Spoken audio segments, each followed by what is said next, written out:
Mednarodna organizacija naglušnih, Svetovna zveza gluhih in Zveza društev gluhih in naglušnih Slovenije pozivajo vse nacionalne vlade naj z vključitvijo podnapisov zagotovijo naglušnim ljudem po vsem svetu dostop do radiotelevizijskih vsebin ter gluhim tolmačenje vsebin v znakovnem jeziku.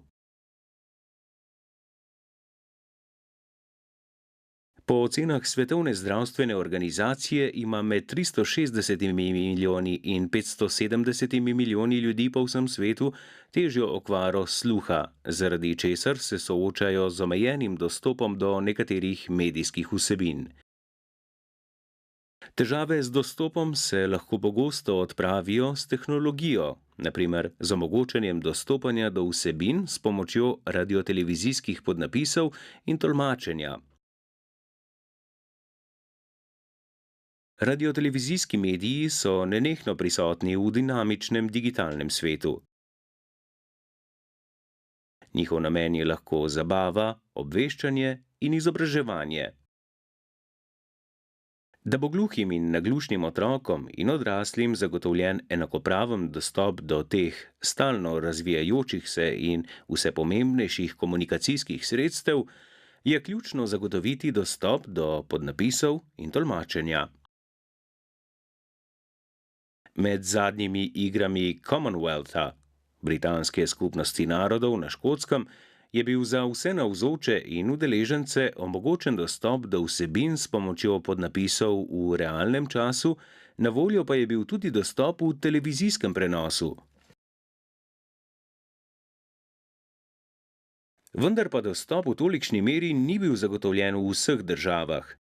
Na Novi Zelandiji, na primer, gluhi ali naglušni ljudje niso mogli dostopati do podnaslovljenega radiotelevizijskega prenosa iger, ker ga radiotelevizijska hiša Nova Zelandija Sky TV ni omogočila.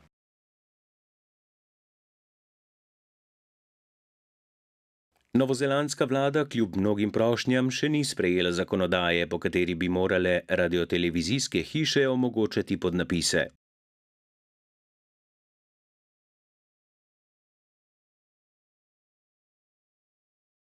A raziskave so dokončno pokazale, da dokler zakonodaja ni sprejeta, radiotelevizijske hiše ne bodo ponudile večje količine podnaslovljenih vsebin na kateremkoli mediju, bodisi pri televizijskem prenosu, bodisi na spletu. Zveza društev gluhih in naglušnih Slovenija poziva vlado Republike Slovenije ter vse javne institucije ter ponudnike radiotelevizijskih vsebin, da zagotovijo nemoteno in sprotno informiranje gluhih in naglušnih oseb.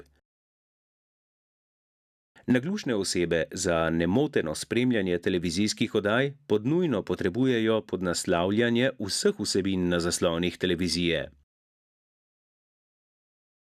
Gluhe osebe brez tolmačenja v slovenskem znakovnem jeziku ne morejo spremljati televizijske slike in je slika na ekranu kot slika brez zvoka. Zadnja večja kršitev človekovih pravic in gledalcev javne televizije RTV Slovenija se je zgodila ob spremljanju volitev v Državni zbor in v Evropski parlament. Trenutno nimamo nobenih zagotovil, kako bo javna televizija prilagodila vsebine tudi gluhim in naglušnim državljanom in volivcem v Republiki Sloveniji. Kot predsedniki Mednarodne organizacije naglušnih, Svetovne zveze gluhih in Zveze društev gluhih in naglušnih Slovenije, ki je reprezentativna invalidska organizacija v Republiki Sloveniji, menimo, da je to nazoren primer diskriminacije, ki se ne sme nadaljevati.